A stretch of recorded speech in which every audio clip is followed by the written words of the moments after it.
Hey guys, how's it going? I wasn't, I didn't plan on making a video, but I just saw somebody had thrown up a video, and she doesn't have a very big channel, but she was talking about Deepak Chopra, and we know he's in the Epstein files. And I did a post, was it last week, whenever we found out that he's in the Epstein files? It was kind of a stunner for some of us in the spiritual community. The conversation, and I was able to see the full email that he had. And a lot of you have seen his, engaging with Epstein. God is a construct, cute girls are real. Cute girls make noise, which very unsettling conversation. Or like, yeah, I'm going to Israel, bring your girls. And this was Deepak Chopra, you know, saying these things to Epstein, and this conversation happened after he was convicted, not before, but after, which, it doesn't take a rocket scientist, to figure out that Deepak, he can't be oblivious to the fact what was going on, on the island and everything. Like, this is after conviction time, and stuff. So and I've been looking, there's been posts popping up from different, people in the spiritual community talking about it. And a lot of people, and I'm definitely, done with Deepak type of energy.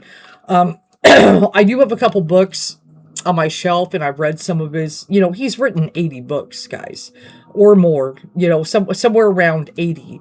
I had recently read his book on AI, and stuff. And, even one of the books that is on my shelf by Deepak is How to Know God. And I found it ironic that he writes a book, How to Know God, to try to educate people, but he tells Epstein that God is a construct. Okay.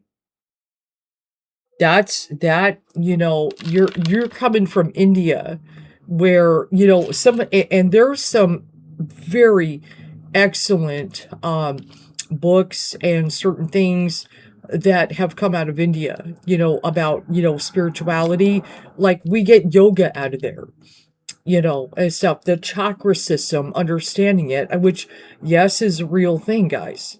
Kundalini, that's a real thing. Various things. They've given us a real good education. Meditation. The Buddha came out of India, and everything, Nepal. So there's some great wisdom out of there, and and everything. And of course, India is a little different. You come to the realization, that you're God within, which is really not different from what Jesus said. That, I tell you the truth, that ye are gods. So he wanted us to realize that, and everything, and also, that's where we're trying to get to Christ consciousness and everything, raising that from within, that power and everything. But having, a spiritual, person, somebody that everybody knows that name, and has written many books and has tried to be this, guru, you could say, and then to, and we are in the age of the apocalypse, like I was talking about last night in my video, the unveiling, and it definitely says in the scriptures, what is done in the dark comes into light, that things that are hidden will not be hidden forever, that never comes out and stuff like that. Definitely. Now, one of the things, even a few years ago, when I was getting downloads to prepare me, for things to come, which definitely, a theme, 1984 was a big one. There various, things to prepare for the Pluto and Aquarius transit, which is having a serious impact on us. We can see the rise of AI, but also at the same time, the rise of people, waking up, Okay, that's part of Pluto and Aquarius too. A lot of people, we see all kind of people talking about awakening on all sides, on all faiths and all that and everything. We hear about wake up all the time. Okay, and we definitely, we got to do it and stuff, so, but we want to also evolve organically, where the Pluto and Aquarius, there's another side that wants us, that is trying to enslave and everything, which is, that could, if we get all this weird technology, I mean, what are we supposed to do? Put on headsets and sit there and just our bodies atrophy? That's what they want of us, guys. Just be slaves and consumers and know our thoughts and everything. And, that's, Meta, Zuckerberg changed the name of Facebook to Meta. We still call it Facebook, but it's Meta and stuff. He wants to go in the metaverse. He wants to put little headsets on us and us, basically own nothing and be happy. Okay, and we've got to reject that.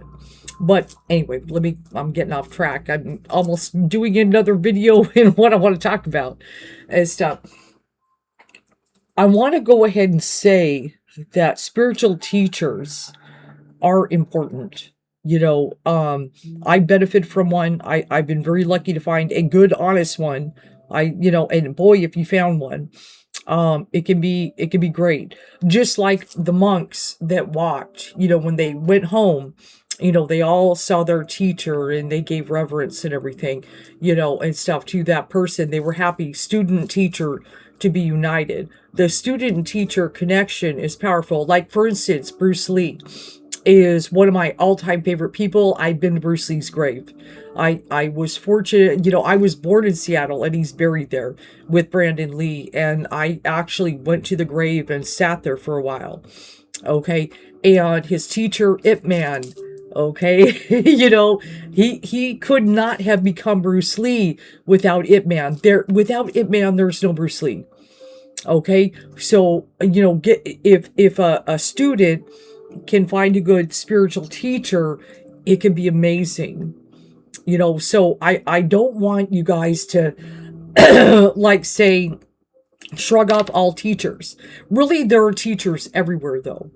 In so many ways, the people we encounter and stuff. And even, myself, I've been giving guidance for, years, trying to help people, giving them readings, trying to kind of teach and educate them about the spiritual and how, make the moves, in their life. I definitely want to be a positive influence, on people and stuff like that. And, there's a lot of trust involved in that, as well, and responsibility.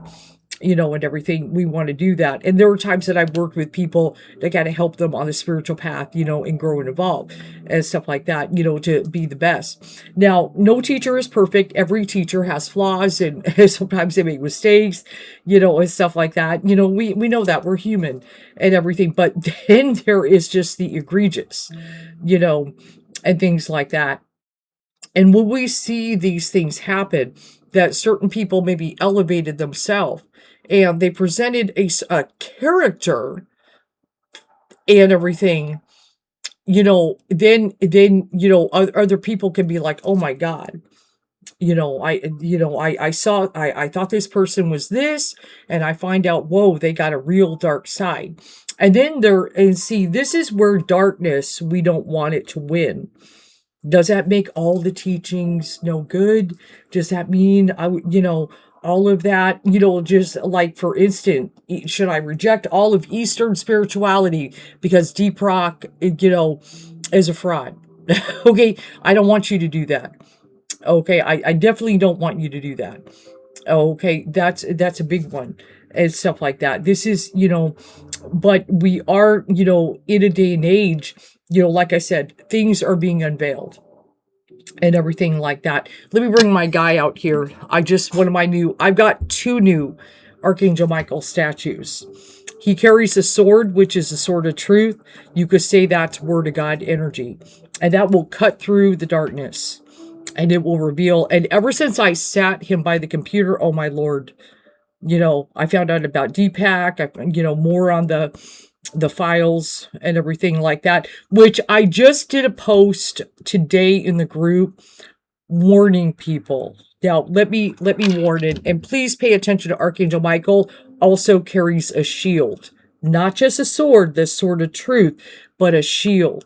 That is to protect you. Okay. When it comes to these files and all this darkness going on, I highly recommend staying away from these websites where you could put in keywords and search and deep dive into this stuff, and traumatizing yourself, okay, with how dark they are. And one of the things I was saying in the group is like, there was, sometimes I would watch like things about ghost movies or true stories of ghost encounters or maybe demonic encounters, and I will tell you, that when I would watch them, I remember one night and it was like the last time, and I said, I'm done watching these things. I felt like the lower astral was opening and what I was watching could actually bring something in, like actually in my house, in my space, just from watching, stories on this stuff. And I shut it down and I didn't watch that stuff again and stuff. It's like, why do this and everything? So when it comes to things like scary movies or ghost adventures, ghost stories, things like that, I don't watch that stuff, anymore. I don't want to see it. I'm not putting that stuff on because it can open something, and then all of a sudden you really are dealing with it. Like you shut off the TV, it's done. But sometimes it invokes things, okay, and comes in your space, and you don't want that. Then you got to get somebody to get it out if you can't do it yourself, So I definitely do believe in that. But as he kind of sits there, he has the sword of truth. Yes, this is an age. Everything is being unveiled, even of some of those spiritual teachers. But there is a shield that says you also need to block this stuff from getting in your soul, and you got to take care of your peace. He's also got a cross on it. Okay, we got to block this. So I highly recommend you guys. Your eyes are the windows to the soul. So when you're reading this stuff, it's not going to stop right there. It's going to infect you. Okay, and I know how dark things can infect people, and I know that they were doing real bad things.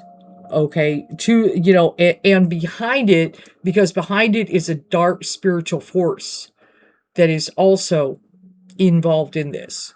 And so that's why when people are looking at all this stuff, deep diving, searching, or content creators when they're making videos, I know you want to inform people, but really the best information you could provide is to tell people to not be digesting it. You know what happened.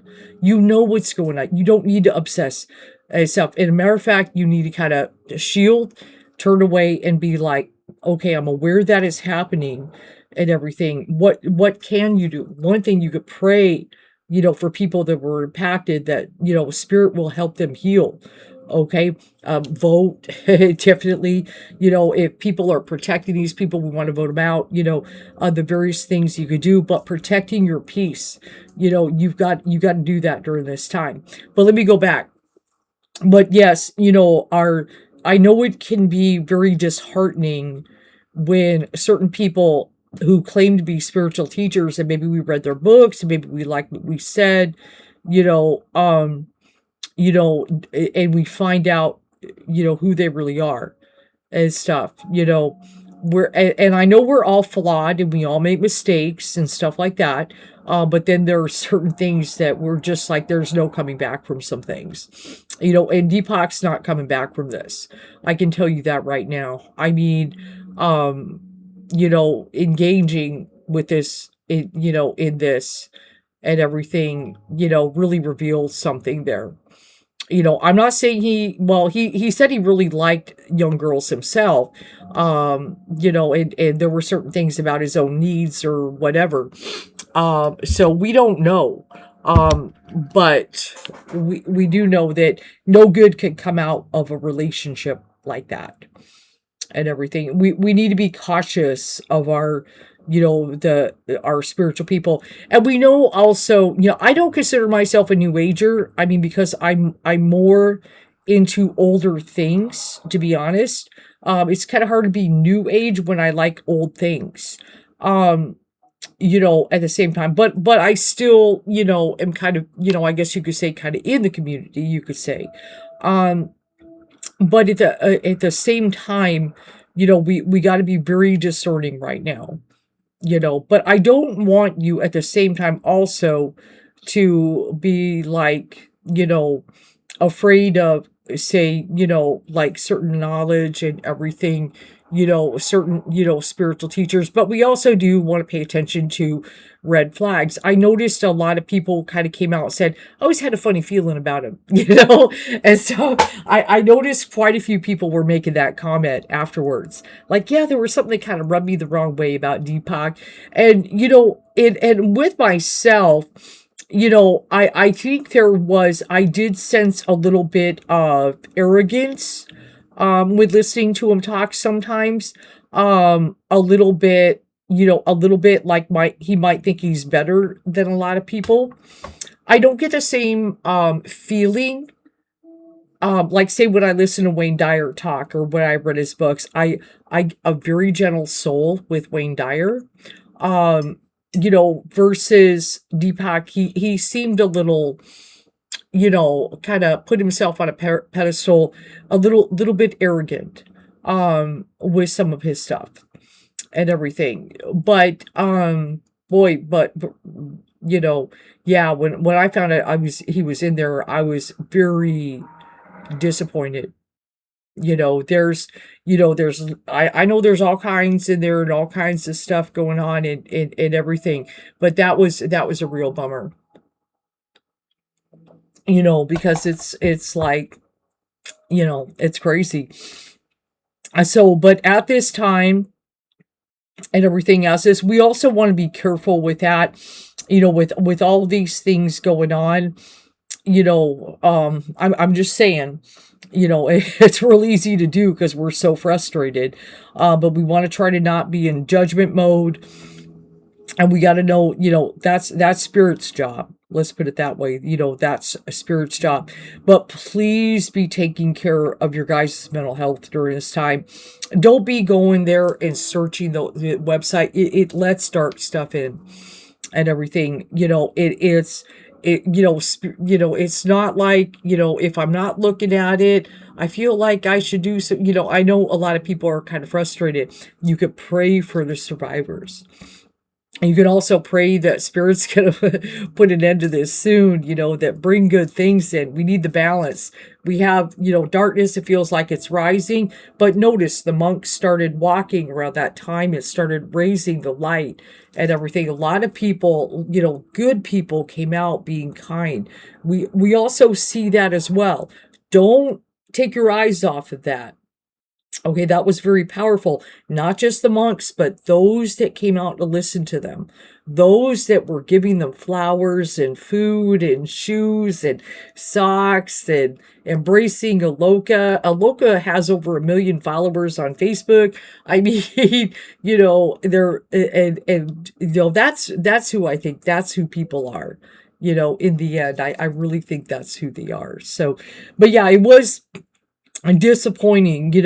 I mean, Deepak probably won't go broke because he sold so many books, to be honest. But I did see a spiritual organization, I can't think of the name of it at the moment, who just cut ties with Deepak and his foundation. And so I was like, okay. It's like a certain spiritual foundation. They try to do good works in the world and stuff, and they cut Deepak off. They announced it and stuff, and that was pretty powerful. And I was like, well, look at that, it's happening and stuff, because yeah, I there are people that are not going to want to be associated with him and everything. And it's kind of funny, he says God is a construct, but what came out of India is karma, the concept of karma. The first religion came out of India, the Vedas and everything, but the beginning, if you guys do research, as far as being a religion, it all, began there. And stuff that other cultures had, Mesopotamia and everything, Sumeria. Um, but the concept of karma, kind of, we got a whole education of it from India. And you think this man would have learned something about karma and stuff. Well, this is what it is. He opened his big mouth, said God is a construct, when he literally wrote a book called How to Know God. And now God's, gonna go, well, you said I'm just a construct. Let's teach you something. So now Deepak, who tried to be the guru, is getting a lesson in being a student from the Most High. That's what it comes down to. But at the same time, we don't want to throw stones. We don't, when all this is going on. But we do want to also, kind of like take a pause, and kind of examine, those we look up to, and so forth. Especially when they're kind of interwoven in a weird, thing. Be kind of choosy. And maybe that's why I like old things. I like the Tao Te Ching.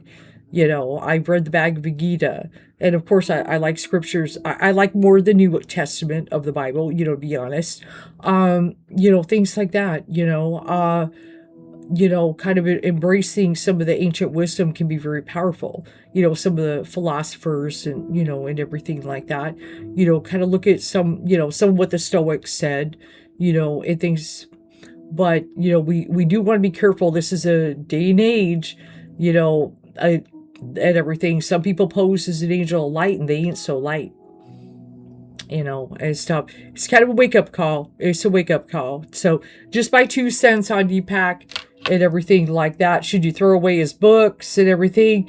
I'm not saying go out and burn them all and make a big old thing, but maybe just but I'm not going to buy a book of his, after all that. Oh no, he's not getting my money. He's not getting $1 from me. We move on. Wayne Dyer is good. So far, Eckhart Tolle hasn't been, he seems okay at the moment. He's not in the files. Okay. There's still some good ones out there, guys. And though, I'll be honest, when and this is no criticism, Eckhart Tolle has written some good books. The Power of Now, The New Earth. But he puts me to sleep. Like, if I'm listening to him talk, I am, like, out like a light. He's got such a calm voice. He puts me to sleep. And so, but so does Alan Watts. I like listening to Alan Watts. He's another good one. So there are some good, and see, Alan Watts wasn't perfect. He was a raging alcoholic, but he gave us some good wisdom. So sometimes our spiritual teachers, they're not perfect, and stuff and everything, just like Alan Watts. He had a drinking problem, but he was a good person and stuff, so sometimes, they're not perfect. But obviously, Deepak, this is a bridge too far for a lot of people. And, I know I'm finished with Deepak, as far as I'm not going to pick up a book of his and have, no interest in anything, that has to do with him anymore. I think and we need to shun that. We need to shun that. I know he's tried to give a statement. It was very lukewarm and very, really, the whole thing is he's bummed he got caught. That's what it comes down to. Anyway, that's all I want to say. Just my 2 cents. You guys have a good one.